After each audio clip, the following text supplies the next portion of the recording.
This is season 2, episode 6 of the Launch School podcast. In this episode, I asked one of our very first Capstone graduates to share with us what's been going on a few years removed from graduating Capstone. Michael joined Launch School in 2016, finished Capstone in 2017, and is now making, quote, $250,000 at Facebook working on the Oculus VR team. We always talk about Launch School being a long term investment, so now we get to see what the returns on that investment can look like.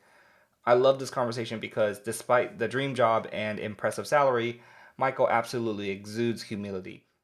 He says something in this episode that I completely agree with, which is that humans are more similar than we are different, and that if he can do it, anyone can. Just 2 years ago, he was just like you here at Launch School working through the assignments. Note that this episode was originally recorded in the fall of 2019, and it is now at the time of publishing this episode mid 2020. I hope you enjoy our conversation. Welcome to the Launch School podcast, where we discuss education, programming, and how to build a rewarding career in software engineering.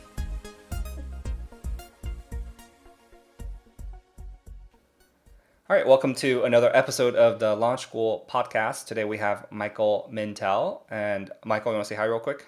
Hey guys, excited to be here. All right, and Michael is a previous Launch School student, Capstone grad from many, many years ago, one of our earliest Capstone graduates. And so I invited him here to the podcast to talk about his experience since graduating from Capstone and his experiences so far. So what are you up to nowadays, Michael? Yeah, so right now I'm finishing up a little break between jobs. I'm starting at Facebook on Monday actually. So it's Friday today. So just got the weekend, and I'll be starting up at Facebook. Oh wow, I didn't know it was that fast. So you're ready to go. Facebook on Monday. So maybe talk about sort of the hiring process, because I think a lot of people don't know that they sort of hire from a very centralized standpoint, and then different teams sort of pick the people who get through that process. Yeah. So it's a very interesting process. They have a boot camp model where they have this sort of 2-month sort of process where you come in and they have some like general technologies and like the different tools and things at Facebook. One of the things you don't necessarily realize about these big companies is companies like Google and Facebook might not use like things like Git and a lot of these open source tools because there's security and like liability issues. So anyway, they have their own specific tech, and so there's this like ramp up period. So the first couple weeks is just like pure tech stuff, and then after that you sort of do speed dating, let's say, with hiring managers.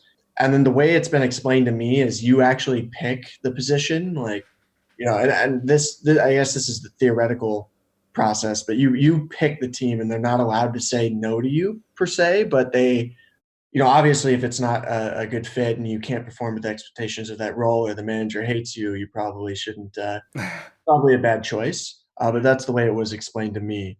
Right, they give you like the janitor equivalent of a role on the team, fix all the little maintenance bugs. Yeah.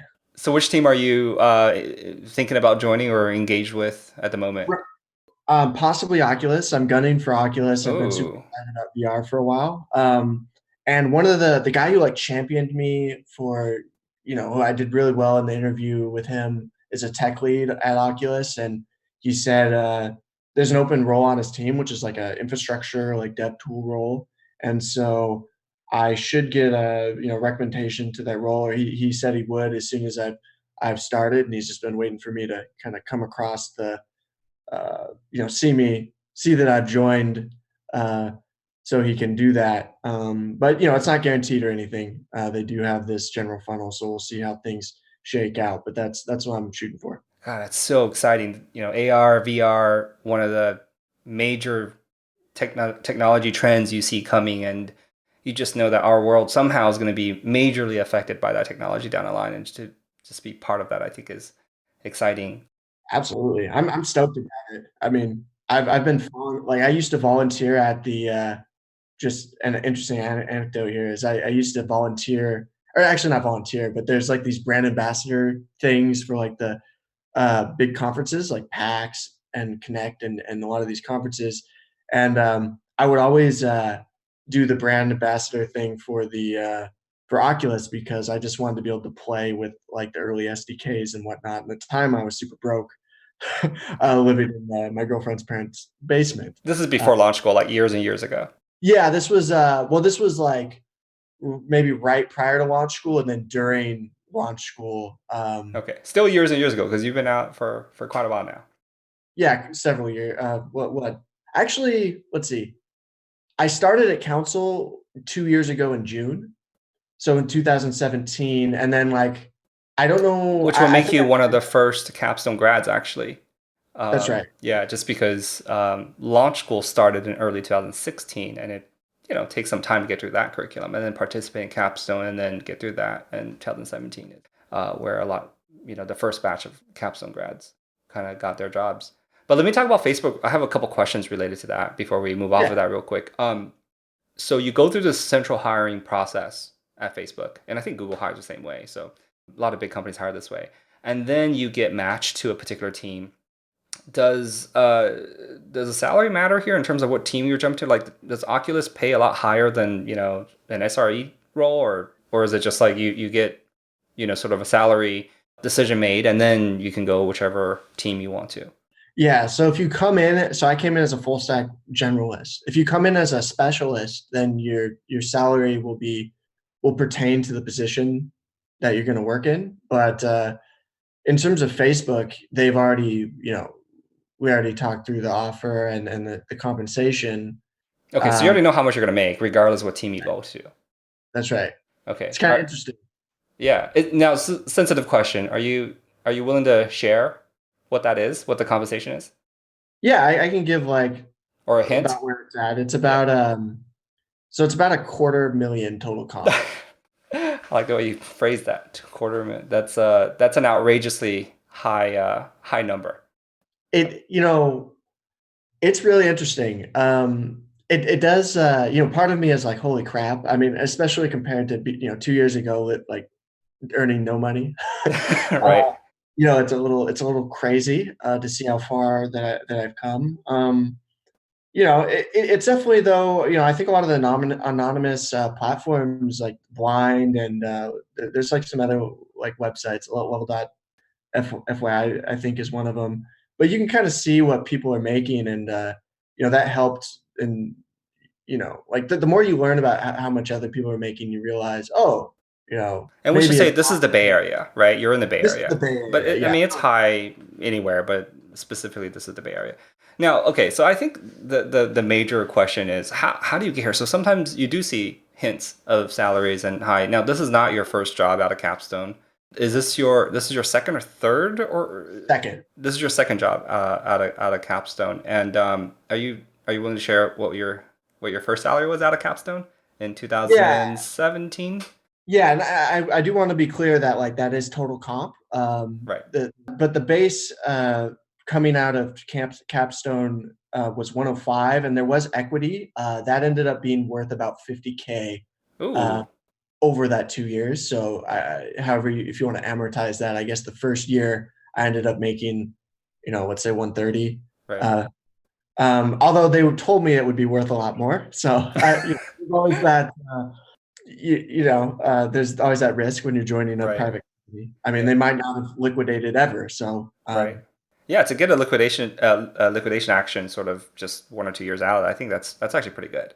yeah, yeah, and I mean, however you count it, where I'm at now, just 2 years down the road, is about double the yearly comp. Um, And so after gaining some experience, like 2 years of experience, you're able to sort of make the secondary jump and significantly boost your salary to Facebook. yeah, yeah, and to be honest, I sort of I could have a lot of people. There's a lot of brain drain after the acquisition. So I Mm, was one of the. I stuck around because I wanted to finish some of the projects that I had going on, and there's no real reason I couldn't have maybe transitioned a little sooner. But you're responsible. yeah, I liked the people there. I liked what I was working on, and Yeah. I want to finish things. So Okay, so this is really good. I think anybody, especially people earlier in the launch school curriculum, listening to this might just go, well, 250,000. That's just an unfathomable number. I'd work for like 60 or 70 or anything like that. for let's sure. let's just take a step back for a sec and just talk about how you got here because it wasn't that long ago. I mean, we're talking 2 3 years, which in sort of today's sped up world seems like a long time, but really it's not, right? It's not that long time ago. So let's sort of rewind a little bit to maybe even before launch school, and which is like what 2016 or so. We're in 2019 now, in case someone's listening to this way in the future. But 3 years ago, where were you at? How did you what were you doing sort of before launch school? And what's your background? And how did you decide first? You're gonna learn a program, and how did you find launch school and all that? Let's go back. Let's rewind it there. Okay, yeah. So I guess my background is I have a degree in electrical engineering. I don't know if you want to go back that far, but Sure. Yeah. I had a degree in electrical engineering, and I was working at this in the power industry, which is like a super slow, hyper regulated industry because there's Hmm. sort of critical infrastructure, and I didn't like that industry very much. And at that point in my life, I didn't really know what I want. Like at that point, I was just sort of following society's plan. And Hmm. anyway, I decided I didn't like it. I didn't really know what I wanted to This is in do. Seattle now. This is actually on the east side of the state in Washington, so in Okay. Pullman, Washington, which is just like a little farming town.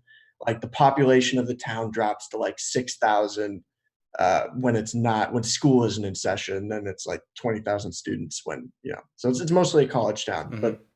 yeah, I was going insane, so I didn't know what I wanted to do. So I just decided I would go travel around in Southeast Asia, specifically Thailand, Hmm. and take a sabbatical. And it was interesting because this was actually during the coup. There was a coup in Thailand at the time, Right. I remember and that. I was just like, I'm going. Like I don't care. Like I looked it up, and they've had a coup every decade for like 80 years or something, and they've always been peaceful coups. So I was just, this is very weird, but I'm just gonna go, um, and maybe I'll get some better deals on hostels. I don't know. Yeah, somehow I convinced my buddies to go too. And anyway, I spent like 3 months traveling around Asia. It was awesome.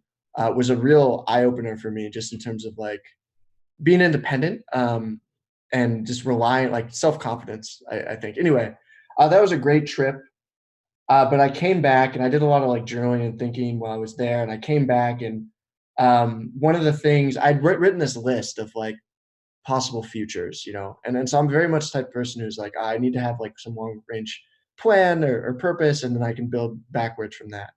And I had identified like software as something was good at and I liked, and it was like added a lot of value to society. So there's like, I think those are three really good criteria to judge like a career path on. Hmm. But I also had some random things, like not random, but I wrote part of a novel and published it on Amazon. Really, I did not know that. Actually, I named it badly. I named it Swept Away, and apparently that's a very popular name for romance Is novels. it a romance novel? I was going to ask that. It's not a romance novel. Oh, It's like okay. an adventure novel. But anyway, I got halfway through it. I released 2 parts. I was just like, this is so hard and there's no reward for like, and I was like, yeah, this isn't work for me. Like it doesn't provide any value. Now, this is 3 years out of college, 2 years work, 1 year travel at this point. Okay. Yeah, yeah. But this is like, that's about right. And so then the other things I tried was like video game development. And like I tried a few different things, and basically arrived at web because it was a really great entry point. And then I started looking around at different like schools or different. I didn't want to go back to like college. Hmm. Um, and I was very leery of like the boot camp model. And I was looking for something that was sort of in between. Hmm. I didn't want to rush it. Like I really value the fundamentals, especially I played a lot of sports, and people who try and disregard the fundamentals just suck. They aren't very Hmm. good. They aren't good teammates. They aren't good performers, and I don't want to rush it. Like I wanted to be actually good at it, and sort of material on Launch School's page like really spoke to me in terms of being a uh, just like the Like fundamentals approach, first and all that. the ideals, yeah, the Yeah. ideals. I think what really like what I liked was the serious path, or the slow path for serious developers. Hmm. I think is what it was before.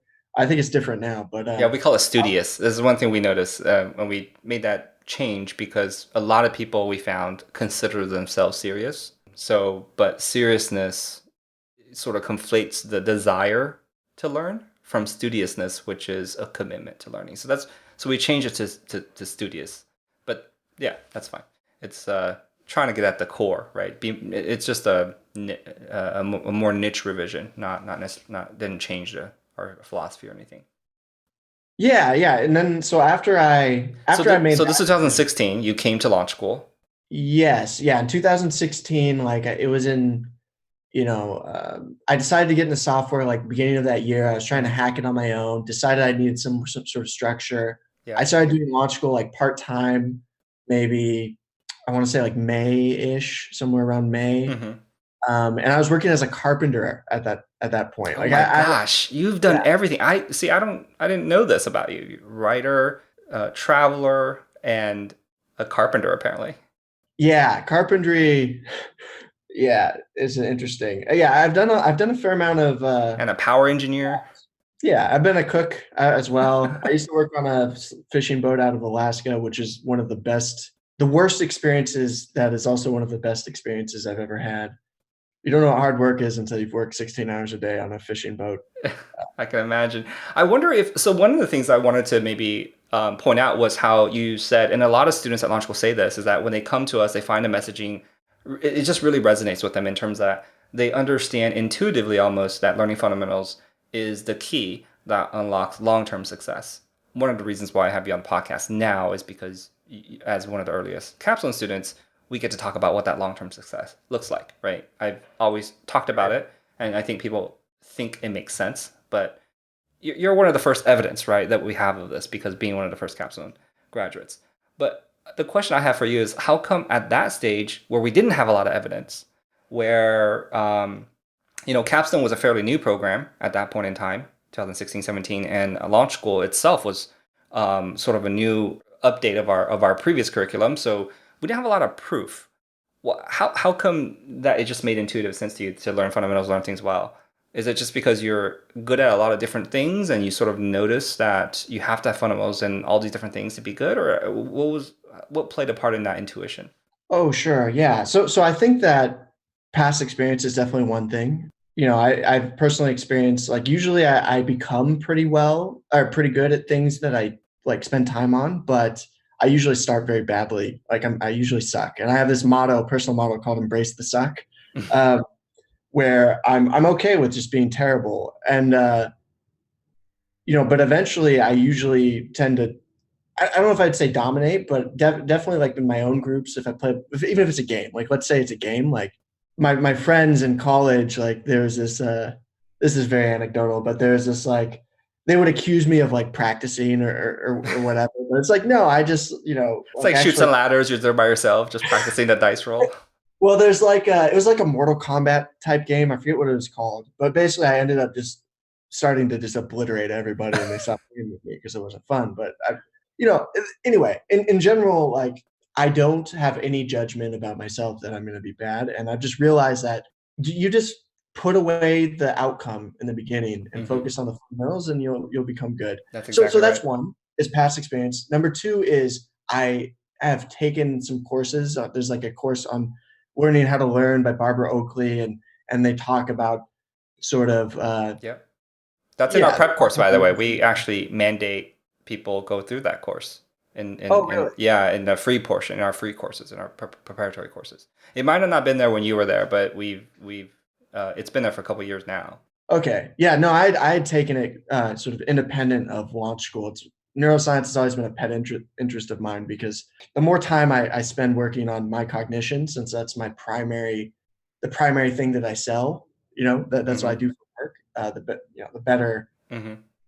that will, Warren Buffett says you're the best investment you can make. So, anyway, like I had these other external like life experience and these other credit like indicators of like, yes, you need to learn the fundamentals. And then I think the other question is like, why did I trust launch school? Like, I don't know if you had asked that question or just why Yeah, you can. I I didn't ask that, but you can you can share. yeah. So what I did there is I just incrementally committed until I made a hard full-time commitment. So I started part-time in May. And I was doing maybe 10 or 15 hours a week, something like that. And the more I saw of you guys, the more I liked it. I really loved the assessment-based approach. And actually like testing that I had learned something. And so after a few months, I decided to go full time. I actually borrowed money from friends and family so I could support myself in that period. And I went full time for about 5 months with Core. So I started in August full time, and I finished actually, yeah, I started in August. I finished in December, maybe early January, and then I started Capstone in January. Yeah, Um, yeah. Kudos to friends and family. Just found some random online thing and they just gave you money for it. That's nice. yeah, I did give them some interest, not a lot, but Okay. 5 to 10% or something. Very fair of you.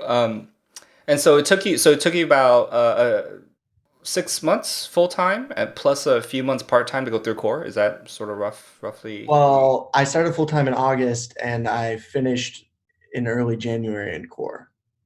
And I did part time for 3 months. So it was okay? like three Yeah. months part time, 4.5 months or Okay. something So that's full in time. But line. Yeah. but you should keep in mind that I've done some programming before, Right. and you should also keep in mind that I was like really motivated, and I was like sort of that Odysseus contract of borrowing money was a useful forcing function, and also just the frustration of like I'm just ready to not be in the situation I was in anymore. Right. So I was working like 6, 7 days a week at that point, like all day, every day.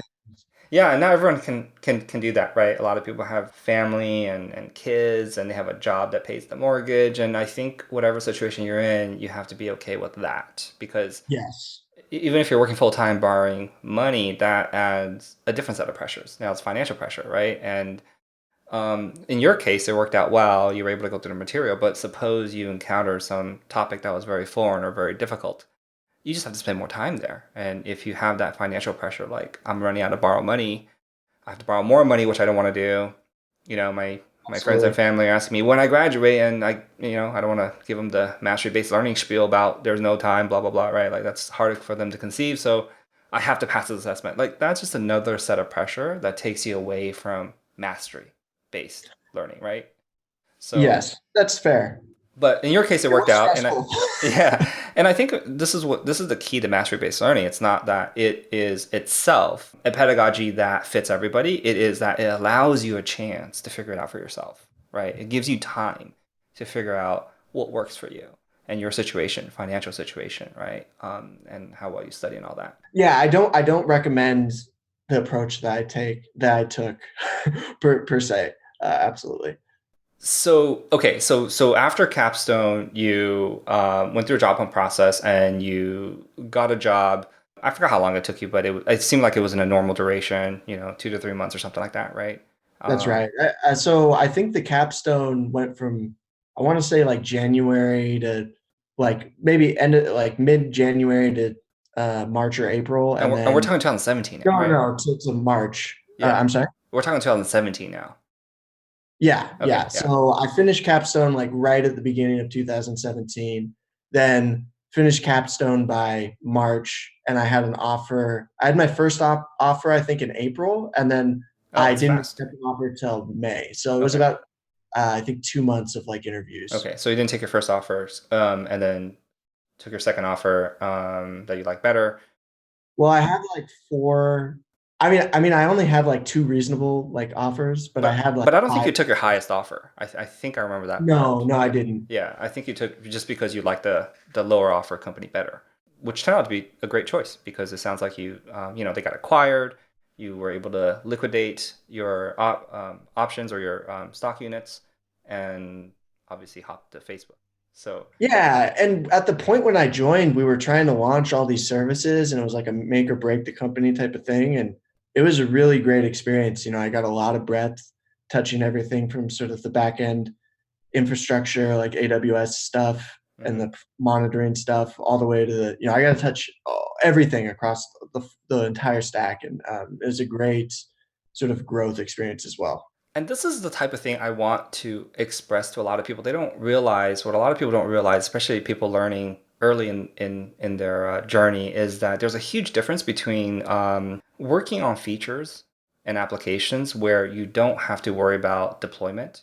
So, for example, a lot of consultancies are this way, right? You are tasked to build feature after feature after feature, and then you hand off the code and the application to somebody else after you're done. But the real key is actually seeing this thing in deployment and understanding how the data flows and the usage patterns affect the application, how to scale it.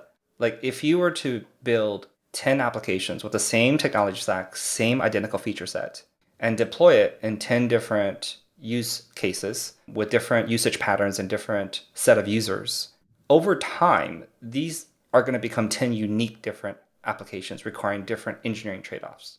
Mhm. Right. Yeah. And to experience that requires that you work with an application that's in production, that's been ongoing for a little while, and with actual users, with real data. And that way you get to feel the engineering trade-offs involved in dealing with this specific type of usage. Right. And that's the key. And I think that's the biggest difference between what I consider a good job, what I consider a job that will really help you grow and understand what software engineering is about versus like building features, right? Building features is not that interesting from a long-term perspective. And they live in a, kind of like you, I think maybe what you're saying is, the feature actually isn't an independent thing per se, especially if it has to scale. I mean, maybe the way like that feature might not make sense at a certain scale that it did originally. Like maybe there has to be some sort of async processing now because there's just so much, data Yep. that it can't happen synchronously, or these workflows might change depending on the scale that you're working at, or just the ecosystem and the other services it has to depend on. It depends. It's Right. like an engineering problem. It depends. It's not a completely independent thing. Right. Um, And would you say this experience really helped you make the jump to Facebook, experiencing all these things, all these applications in production, dealing with production issues and working with data and working with the infrastructure side? I think it definitely helped because I was able to have some more interesting, like in-depth conversations about projects that I was working on. That isn't to say that you couldn't just like it probably more affects leveling than anything, because I mean they hire people who out of college who have no experience, but it definitely helped in terms of like leveling and compensation to be able to say, yeah, I have a breadth of experience. I can talk intelligently about these projects.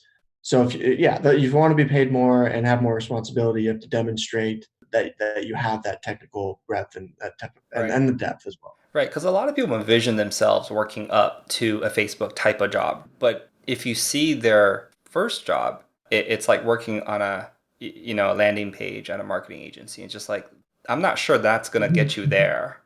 Right. Yeah. So Yeah, I what think advice that do you have in terms of like for people starting out early? I mean, obviously, like for example, you don't have a PhD in computer science. You do have a good academic background, engineering background, and all that. But it's you can work your way up, but it's not necessarily the way that I think a lot of people think. yeah, so I guess there's maybe there's some sort of linear progression there or something in most people's minds, and like Hmm. working at the marketing agency is like level one, but the it's a question of what skills actually translate. And at Facebook, you're kind of working at ideally you have some system at a smaller company that, yeah, I think ideally you work at a growth stage company where you maybe get to see like an evolution of the product and some of the growing pains. So I came into the company I was working at a point where we were moving from an old monolith and we were breaking it out into micro, like, quote unquote microservices, just smaller services that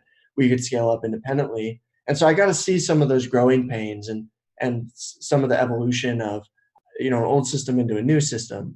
And I think that seeing that, especially end to end, when it's still small and manageable, you can sort of get an idea of, I was working on multiple services, not just there's like one core service that our team worked on, but I ended up working on like 3 or 4 other services, and getting to see that sort of ecosystem of services and how they've evolved over time gave me like a lot of breadth. And now when that's sort of the top of the T, let's say. Whereas Facebook, maybe you zero in on one thing and you're working at scale, but how that one thing fits in the bigger picture.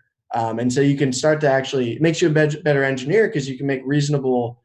I mean, you got to be careful about making too many predictions, but you can sort of, at least generate some ideas about how a change you make now will affect things downstream. And you can make some good arguments about maintainability. Whereas if you don't have that big picture sort of zoomed out view of everything, you don't have a good intuition for how things will evolve, and you'll just run into things face first. Right. Uh, And all of this is really, I think, a reflection of strong fundamentals, right? It's mm, not something that you can just establish sort of in a vacuum, like learn intuition, right? In terms of how mm, this decision will impact a product, an application months later. You have to start from somewhere, and I think a lot of this intuition, these high level skills, is really enabled by a very strong fundamental problem solving, computing, programming base, right? You know, at Launch School, we spent so much time trying to convince people to take a longer period of time to learn fundamentals. And, you know, people are like, well, who wants to be slower? It's not slower, period. It's slower so that you can really unlock long-term value and that you can really learn faster later, right? You can learn, yeah, you get to learn much faster later on. We call this just-in-time learning, right? And you get to unlock just-in-time learning, but only if you take time to learn fundamentals slowly and let it learn really simmer in, right? And that you understand it. And I think we've been right. saying that. And I think for people like you, when you find us, I think intuitively that makes sense from your previous experience. But I think for the first time, we're able to show proof. Like your journey is one of the first evidence that we have of early capstone students who have taken sort of the slow path and how the strength of their fundamentals are magnified years later, right? It's not something that you can see like immediately, right? It's like eating vegetables or something, right? But you can see it later, and I think your journey is proof of that. Yeah, I mean, I resonate with that philosophy. And one thing that I like to say to myself that I learned from my skydiving instructor was, slow is smooth and smooth is fast, right? And that is Mm, the motto, is like with regards to pulling your pilot chute, right? You don't want to be back there like slapping around, like frantically trying to find it, rush through it. And I guess this is a little bit of a not a perfect metaphor, but I like it because when you're measured and you're deliberate and about it, then you end up moving sort of faster overall, even if your initial velocity seems slow. You kind of like a train, you got all this momentum, like nothing's gonna kind of stop you or get in your way, even though it takes a little while to get the train moving, but you know, you become unstoppable later. So that's exactly right. You unlock so much, again, what we call just-in-time learning, and this is what employers are looking for. You unlock so much ability to learn later. And by the way, when you gave that example, my other thought that just came in mind was, you also skydive? My goodness, you do everything. All right. yeah, it's fun.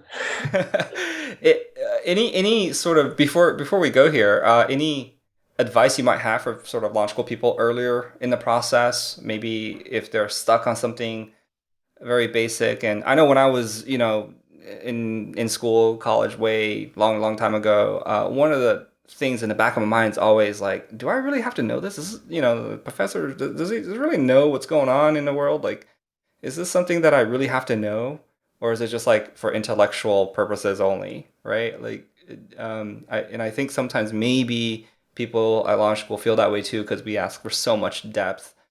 Any advice for people there? I think number one is, when I decided to go full time with launch school, I just decided that, I trusted you, I trusted launch school, and I was just gonna trust that and commit all the way and see it through. And I think, yeah, in terms of like people like you not understanding the hurdles, or the things being asked of you, yeah, I think there's two things. One is you got to trust whoever you're engaging with, the school, like, whenever you make that decision. For me, it was a few different decision points. One was to do part time, and then one was to convert to full time. Um, and so, yeah, I think, look, if you're going to be involved with the program, like you should need to make it clear, have some sort of point where you're maybe trying it out, you're sort of part time or whatever. uh, in terms of like mindset. And then like at some point you got to convert and just be like, I'm all in. I trust these guys. I'm going to go all in. I'm not going to like constantly question myself. It's just an energy suck. The second thing is, you can ask about it. Like, you're a nice guy. I mean, I definitely, especially when I was considering offers and things, I had a lot of conversations with you, and uh, you guys are usually open. I don't know how busy you are now as the program's been scaling, but I would definitely ask and like post in the community and ask people if they've been there before. Yeah, we're not interested in scaling the business. It's not a concern. We're just Oh, gotcha. I'm happy with Launch School the way it is, and I'd be happy to do this just right now, like the way it is. It's totally fine. So, but first of all, thank you for trusting us, especially I think at a time where we didn't have a lot of evidence. I think at that time we, again, being one of the first Capstone students, we didn't have any salaries to show you, right? We were just like, doesn't it make sense? Don't you think Yeah, intuitively, if you learn things well and do all that, and then trust my experience, right? I've been working for 15 years or something, and it's like, I've hired people, so trust me there. But I think definitely for you, especially during that time, trust was super super important. Now, of course, trust is important too, but we have a lot of evidence, and I actually think for a lot of people entering Capstone now or entering Launch School now, it's much easier, I think, because you see the salary numbers, you see evidence of our graduates doing really well. So there's just more evidence, not just it makes sense, right? So yeah. Maybe you got lucky with me because I make those sort of logical arguments all the time and make decisions about. Um, I get frustrated actually sometimes at work because I've realized that sometimes it's hard to qualify the value of something that you shipped. Like, especially if you're hmm averting a problem and not necessarily solving a problem that's already been experienced, that can be tricky. yeah, a lot of times, and I think this is just the key to life. A lot of times it's just about short term and long term. And a lot of political debate is like that too. Somebody will propose a long term solution with some short term sacrifices, and somebody else will counter that by pointing out the faults of the short term solution there. And it's like, yeah, that's what happens when you make a long term decision. Is that there is some short term sacrifice. And of course, in life, we can't always be making long-term investments. We definitely need to have some short-term goals and urgencies and emergencies and things like that we have to solve as well. But like you said, investing in yourself for the long term, I think, is one of the best things you can do, next to like investing in your health, right? Like those two. And we're definitely focused on the long term. It's just been very difficult for us to show proof of that. And again, I feel like we've been doing this for a long time. Just now we're able to show proof through your success, what it looks like years down the line if you take time to learn things well. Yeah, yeah, and I just wanted to say that there's also just in general, like I don't think my success is special in any way. Like I think a core thing is to understand is like humans are more the same than they are different. So a lot of something that helps me is just if I ever have doubt, I can just go look at anybody else who has done the thing that I'm about to do, and they're not special. They aren't smarter than you. They have neurons in their brain that form in a nearly identical process to the networks of neurons in your brain. The only difference is like maybe past experiences, and you got to sort of you have your own landscape of experiences you got to build off of. So that's another thing that attracted to me to, I guess, Launch School's approach is they aren't trying to like cookie cutter push people through it, and that sort of self-paced mode allows you to address your own starting point, like work from your own starting point. hmm And so I think that's really powerful to recognize. If you are struggling with like working through the curriculum or early on, and you're like, ah, getting a little frustrated or anything, is just making having that recognition. Yeah, I love that, and I think that's so true. Having worked with so many students, I totally agree. People are more similar than they are different, but yeah, everyone's trying to figure out ways in which other people's success, their experience prevents them from success, right? They're like, I'm too old to, I don't have a computer science degree. I didn't finish college or whatever, right? There's just so many reasons, but I think for the most part, anybody can do it. You're not special, Michael. Yeah, I'm really not special. Like the only specialness maybe is that like I have a few ideas where I like accepted them and bought into them, and I don't waste energy on like.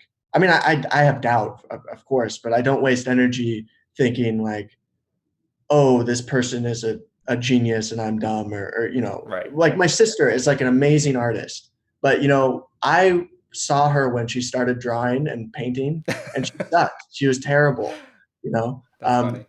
And but people are always like, she's so talented. And I'm just like, she's not talented. There's no talent there. That I've may, seen her grind it out for years. yeah, Like, maybe that's why when I see you now, I've known you now for what, over 3 years, and when I see law school students kind of go off and do amazing things, I think when we first encounter them, it might just be like, oh my gosh, this person, oh, you work at Facebook, right, on VR, wow, right, like you must be a genius. Like I've seen you from the beginning. You're not a genius, yeah, Michael. yeah. You talked me down from all the like. I was super anxious. I was really considering the first couple offers. There's an offer in Mexico. Oh, right. I Oh, remember that one. maybe I'll, yeah, Oh, maybe you man. but yeah, I mean, it's just that sometimes it's hard to get perspective, Right. and you sort of see this. You have this availability bias where the thing right in front of your face is really weighted strongly, Hmm. and you can't step away from it and just think, oh, okay, like what lifetime of experience does that other person have that I don't, or um, Yeah. Yeah.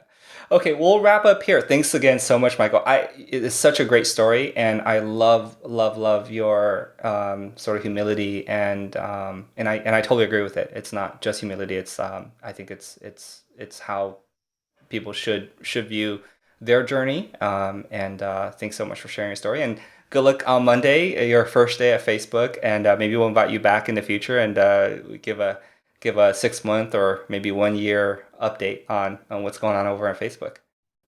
right on, absolutely, yeah. Thanks for having me, Chris, and thank you for the well wishes on Monday. I've been taking it pretty easy the last couple of weeks, so I'm looking forward to getting back to work. Yeah, I'm sure you did great. Okay. All right. Have a good day, Michael. Thank you. See you, Chris. Thanks for listening to the Launch School podcast. Check back for new episodes and don't forget to like, subscribe, and review.